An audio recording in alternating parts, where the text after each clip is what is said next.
Well, hello. So today on Chuckin Dirt, we are detecting a small piece of property, a very pretty piece of land with a nice house on it. This house was built in 1925, so it's a little bit newer generally than I like to hunt. But the property is old. It used to be part of an old pasture. And it's an interesting piece of land. I don't know if we'll find anything, but it can't hurt to look. So we're going to look. The homeowner's a very nice lady. She invited me over, so not going to turn down a permission.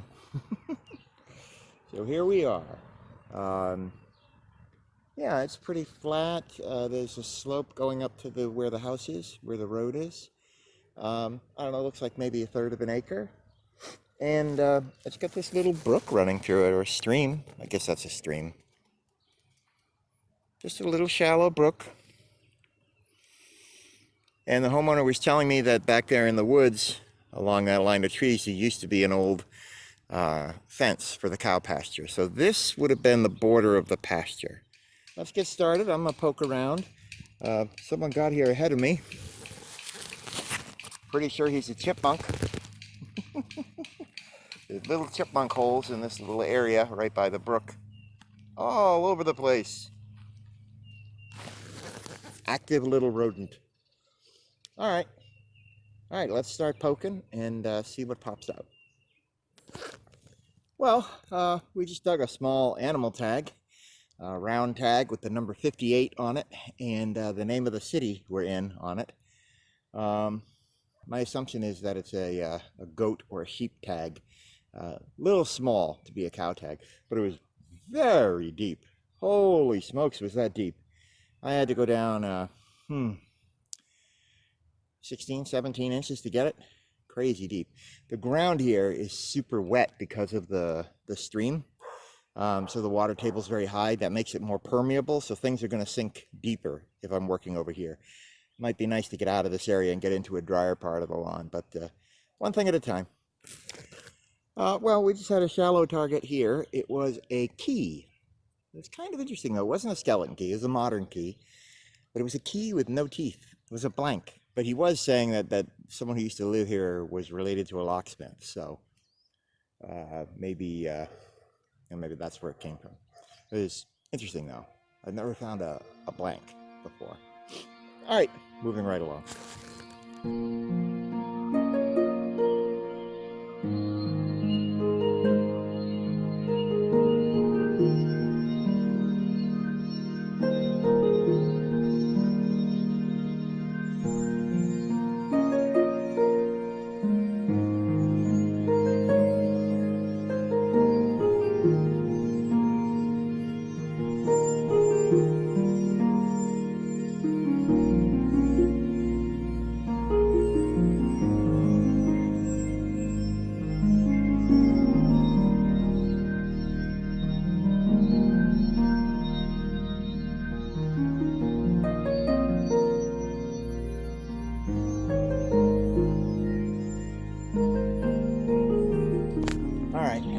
We're getting a screaming high tone here. I mean, 31, 32. That's pretty. Might be nothing. Could be a modern clad quarter. Could be a modern clad half. Could be a piece of junk. Could be a silver half. Oop.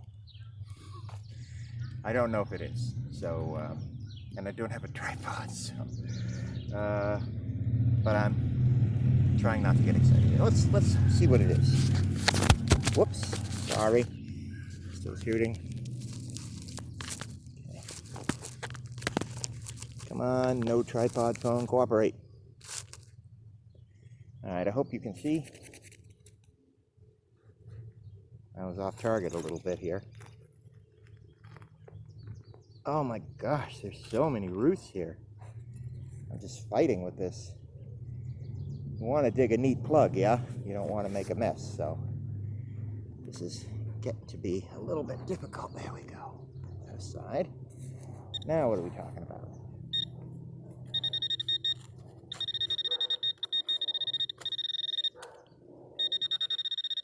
It's down there. Yeah, I see something with a square edge. So I'm going to pause you because I need my big shovel. And we'll see if we can pry it out of there. I don't think it's going to be anything special. Well, there it is. It's just an old piece of copper or brass. Part of something or other. Not particularly interesting.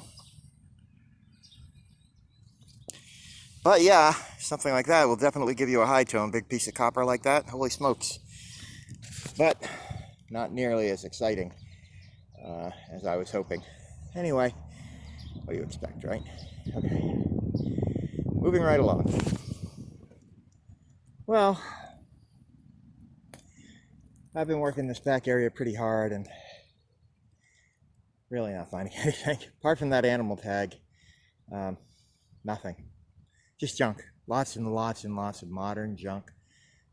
Very few coins. I found one 1961 penny and one wheat penny.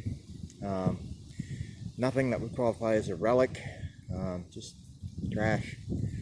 Pieces of asphalt also, which is not a good sign.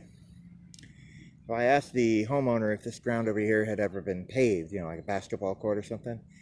And she did say that a long time ago the city had bulldozed this whole section.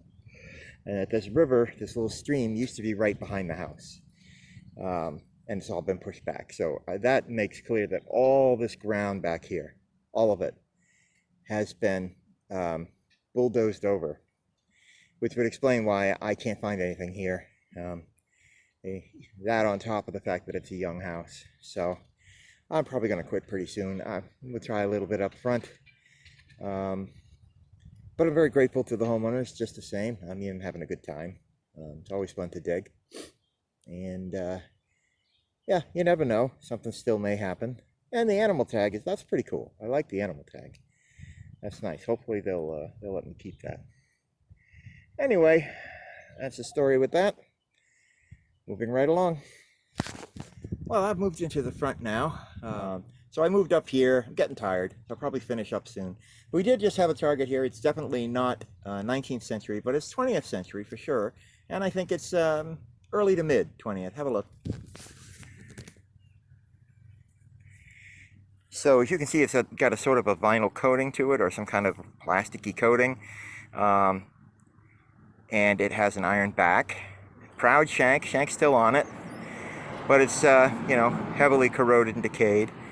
I was just explaining to the homeowner a few moments ago that in the 19th century, when they started making two-piece buttons, they would put a nice brass back on the button in addition to a brass front. So usually, if you find an iron back, you know, you're talking something a lot more modern. Late 19th, early 20th century, 1890 to 1920 kind of range.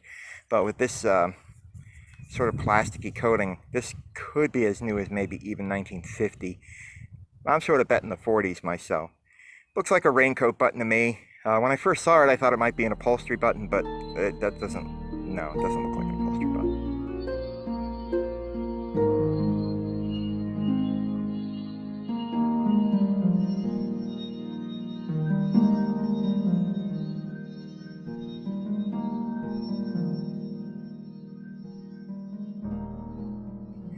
Anyway, pretty neat right here by the front walk, about 4 inches down.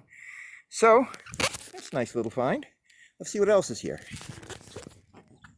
Whew, well, I've been at it for a good 4 hours or so, and the old man's getting tired and hungry, wants to go home and eat, so I'm going to get out of here. We didn't find too much. We found 2 wheat pennies, a 42, I believe, and a 46, and a few modern memorial back pennies. There was 1 square nail and lots and lots and lots of junk. So most of that I just gave to the homeowner. They were nice enough to let me keep the animal tag and the key because they're very nice people. And let's have a look at those now, and then we'll call it a day.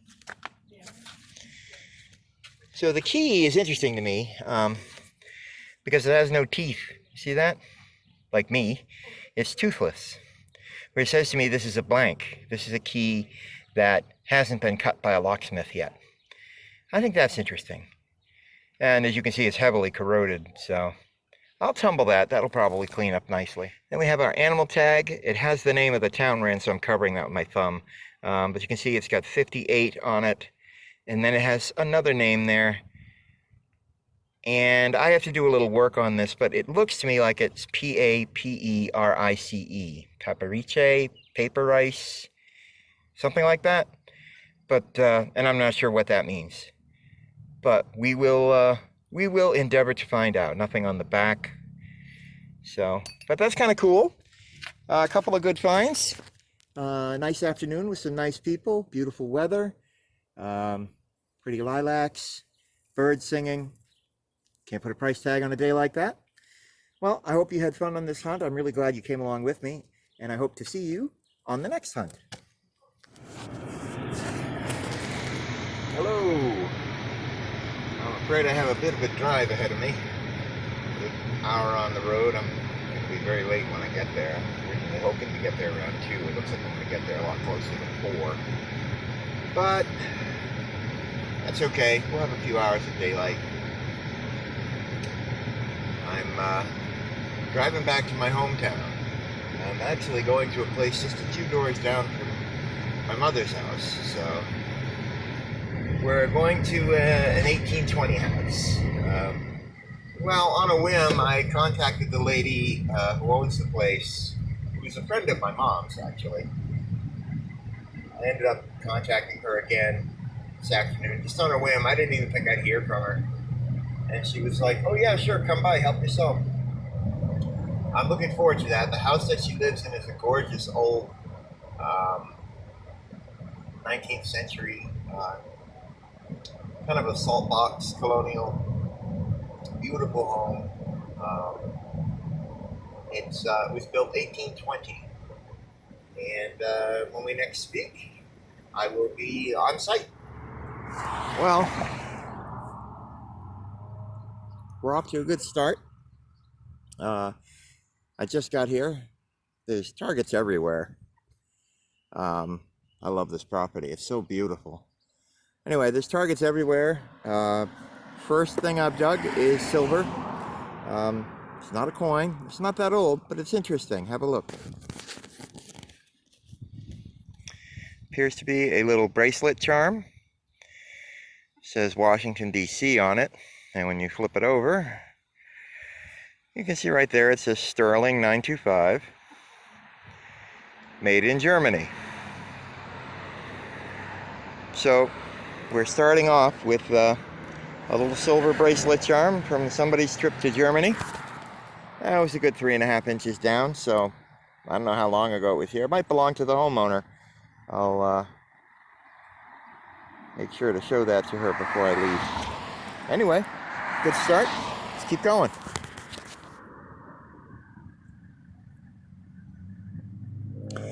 Well, it's obviously a clip that's part of a strap. You see little teeth on it. Part of the clip is broken off. I don't know how old that is. It might not be old at all. I mean, it might be from a modern backpack. But it was a few inches down, so who knows? Interesting little piece. Yeah, I'll take that. Well, I've been at this for a while now. I'm getting kind of tired. And I started very late in the day, but let's see if we can go another 45 minutes and then we'll clear out. So I moved into the front yard. It's kind of a small yard. I was hoping it would be more active, but you have to remember I did hit this property hard a couple years back. Just did dig something. I don't think it qualifies as a relic. But a little surprised when it came up though. It appears to be a fuel gauge. Empty, 1/2, full. Some kind of a fuel gauge. Not a lawnmower or something? Beats me. I wouldn't call it a relic. It might be kind of old, but yeah. Oh well. Any love is good love, I guess.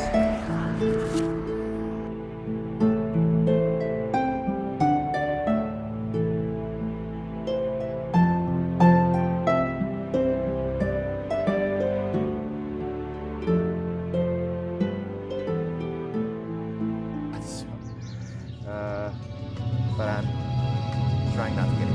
Let's see what it is. Whoops, sorry. Shooting. Surprise when it came up though.